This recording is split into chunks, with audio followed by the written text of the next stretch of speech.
وہ ذات جس نے بزنس میں اپنا لوہا منوایا۔ یہ اصلی ہیں کون؟ یہ کہاں سے آئے اور کہاں رہتے ہیں؟ ان کا اصلی وطن کہاں ہے اور ان کی اصلی زبان کون سی ہے؟ کاٹھیاواڑی میمن اور سندھی میمن میں کیا فرق ہے؟ کیا یہ سندھی ہیں، بلوچ ہیں، عربس ہیں یا یہ ہندوستانی ہیں؟ آج کی اس ویڈیو میں ہم آپ کو میمن کی کمپلیٹ ہسٹری بتائیں گے۔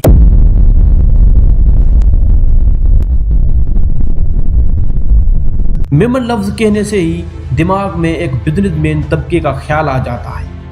یہ بہت اعلیٰ درجے کے بزنس مین ہیں جن کا نسلی کام ہی بزنس کرنا ہے۔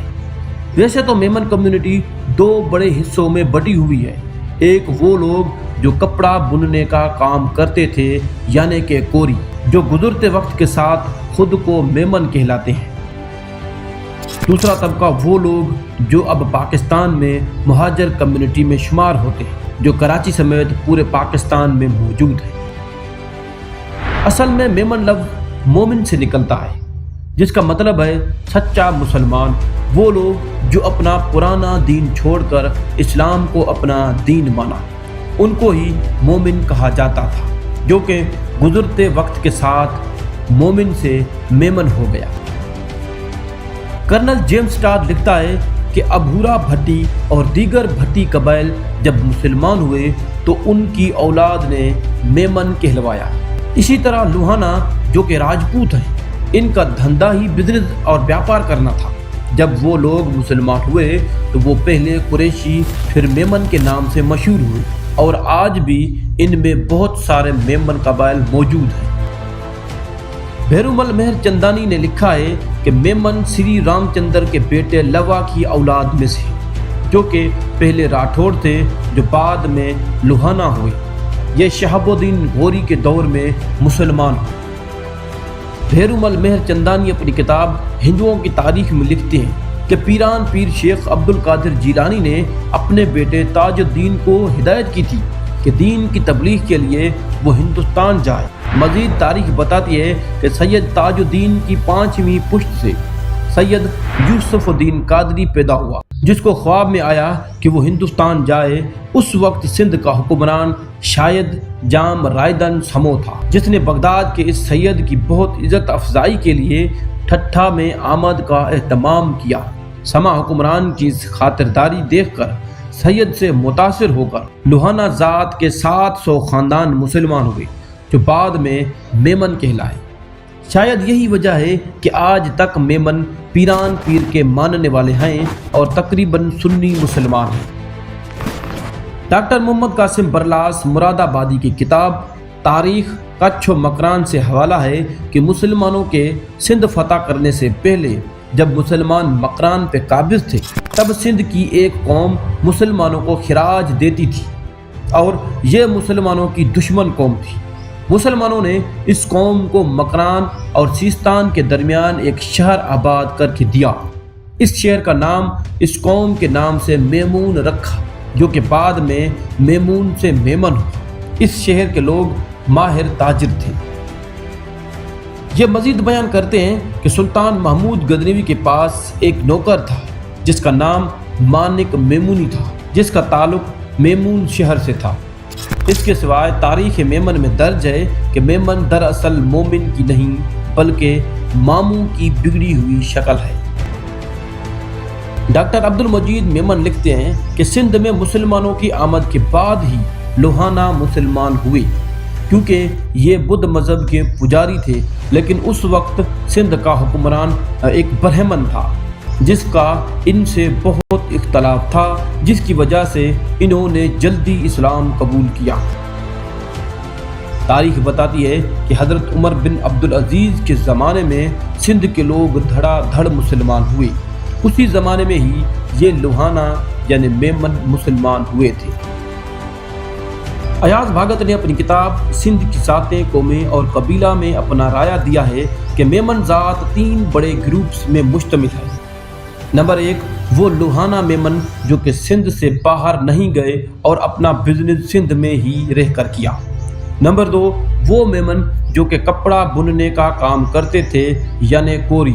اس دھندے سے وابستہ لوہانا میمن بہت ہی کم تھے، لیکن سندھ کی دیگر ذاتیں اکثریت سے شامل تھیں، جو کہ صرف پیشے کے لحاظ سے کوری پھر میمن ہو گئے، جن کا تعلق میمن ذات سے دور دور تک نہیں۔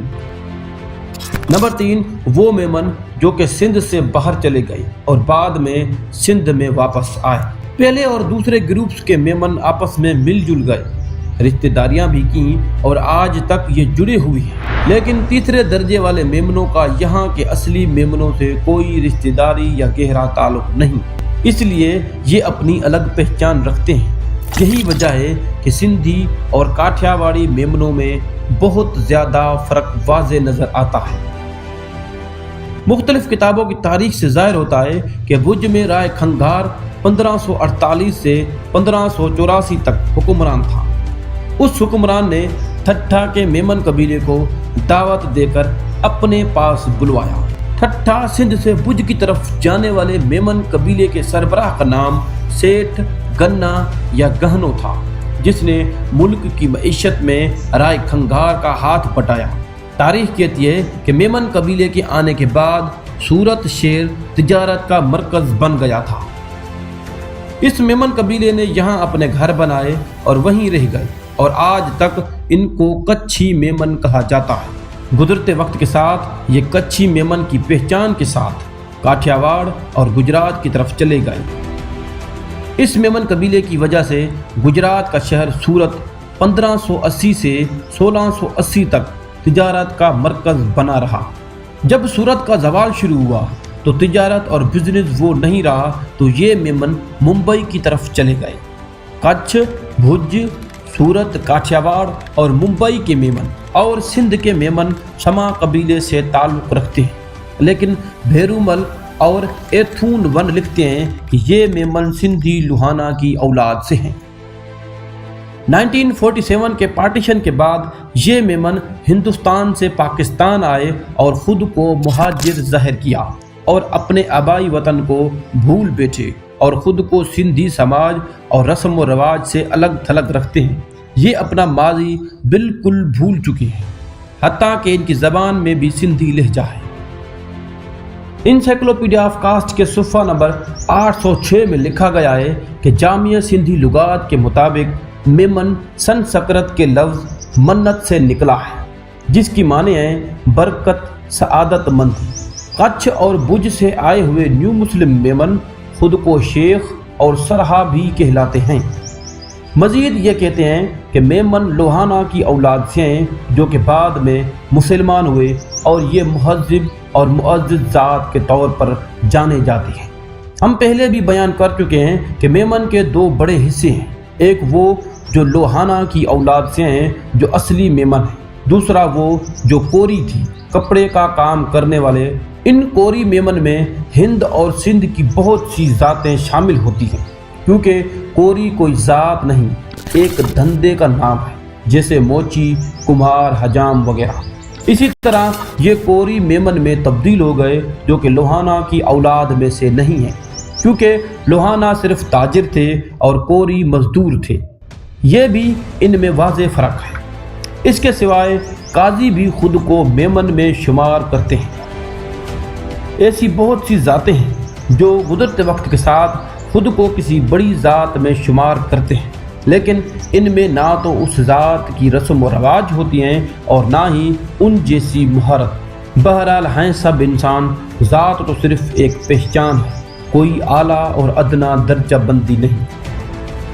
کچھ اور بھج کے میمن کے پاڑے: انچار، بارہ پورہ، بترا، گالا، لاکھانی، حالانی، کچھی، کھوجا، خواجہ، کاٹھیاواڑ، شیخ، سوٹھیا وغیرہ۔ سندھی میمن کے پاڑے: ڈھیراج، اسارا، لاکھا، شادی، سومار، ورایا، قائم خانی، لاہوری، جعفرانی، آخوند، قاضی، قریشی، کوری، نورانی، یوسفانی، کاٹھیا، نانگ، مرچ، گدڑ، بدر، میرانی، ملا وغیرہ۔ میمن کی اصل زبان سندھی ہے، جس میں بہت سارے الفاظ گجراتی زبان کے بھی شامل ہیں۔ میمن اس وقت پاکستان کے صوبہ پنجاب اور سندھ میں اکثریت سے آباد ہے۔ اور ہندوستان میں یہ ممبئی، گجرات، سورت، کچھ میں موجود ہیں۔ ان کی زیادہ تعداد سندھ کے شہر کراچی، حیدرآباد، ٹھٹھا، سجاول، لاڑکانہ، سکھر، خیرپور، گھوٹکی، نوشہر و فیروز سمیت پورے سندھ میں آباد ہے۔ دوستو یہ تھی میمن ذات کی تاریخ جو ہم نے آپ کو بتائی۔ دوستو اگر ہم سے تاریخ میں کچھ رہ گیا ہو تو کمنٹ باکس میں انفارم ضرور کیجیے گا۔ اگر آپ کو ہماری یہ ویڈیو اچھی لگی ہے تو ویڈیو کو لائک ضرور کریں۔ اگر آپ چینل پر نئے ہیں تو چینل کو سبسکرائب کرتے چلیں، کیونکہ مزید ایسی اچھی ویڈیوز آپ کو ملنے والی ہیں۔ تو ملتے ہیں نیکسٹ ویڈیو میں، تب تک کے لیے کرامت علی کو دیجیے گا اجازت۔ اللہ حافظ۔